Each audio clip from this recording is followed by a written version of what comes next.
I didn't think I was going to see another movie after Age of Adeline yesterday, but it is Saturday night, and I have to make a confession before Sunday happens. Ready? I'd never seen Braveheart before. Yes, I know. The Academy Award winning Best Picture. I'd never seen it before. And to make it even worse, I've had it sitting in my DVD player for the last 2 months now, with every intention of seeing it. But I finally saw it just now, and I must say it is one of the most powerful movie experiences I've had since 12 Years a Slave. It is, it just takes your breath away on so many different levels. The, uh, the beauty, the cinematography of the movie is.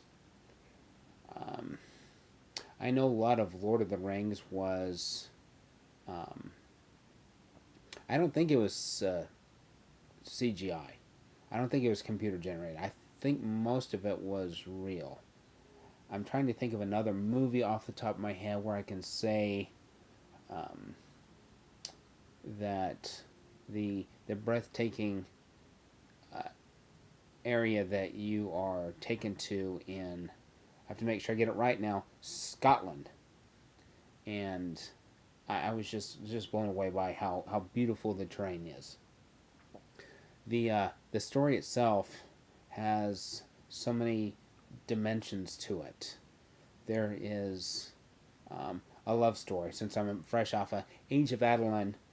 Whereas last night, when seeing that movie, I couldn't feel the chemistry there. Well, with this movie, you definitely feel it on so many different levels. From the very beginning, you feel that the chemistry and the love story, and even with death, you see it and feel it continue throughout the duration to the very end of the movie. And I think that that propels William Wallace to be the hero he is, I think, on some levels. Although the desire to be free and to be willing to fight for that is, it's so nice to hear and see in a day and age in which we live, when everything is sort of so expected, where we are feel entitled to get the things that we have, and to see to see a man rally people around a cause to escape the tyranny of Britain was just masterful. The music in this movie set the tone. One thing I didn't mention about Adeline, I know this isn't about Adeline, but shoot, it's the last movie I saw, so I have to compare a little bit. The music in it kind of made the movie, as much as I liked it, the music kind of altered the picture of that movie, and I think that portrayed to some of the lack of chemistry between the two characters yesterday. With Braveheart, the music, you see words like Schindler's List, that sets the tone for the that music set the tone for the movies. Lord of the Rings, definitely. Star Wars, for sure. Chariots of Fire, scores that just sit and resonate with you for the duration. It helps to put that movie in the boat of your heart for the rest of your life. And Braveheart's score, I don't know if it won best soundtrack that year, but golly, I think it would have been hard to beat. What else can I say about this movie?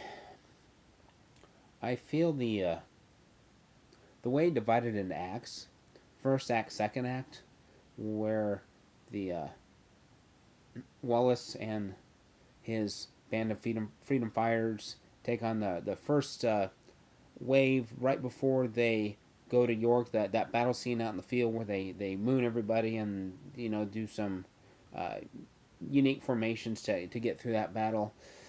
I like how it ended Act One, and then Act Two begins. I think I don't know, modern day. I thought the movie with Ben Affleck this past year, local writer, Kansas City, Missouri. The I forgot the name of it, but that movie there had a great dividing line between Act One and Act Two, and I think Braveheart I can't think of another movie that has had that nice split of Act 1 to Act 2. And I think it does a fantastic job of that. Shoot, if this were the 1950s or 60s when they took breaks between the movies, you could have done that here.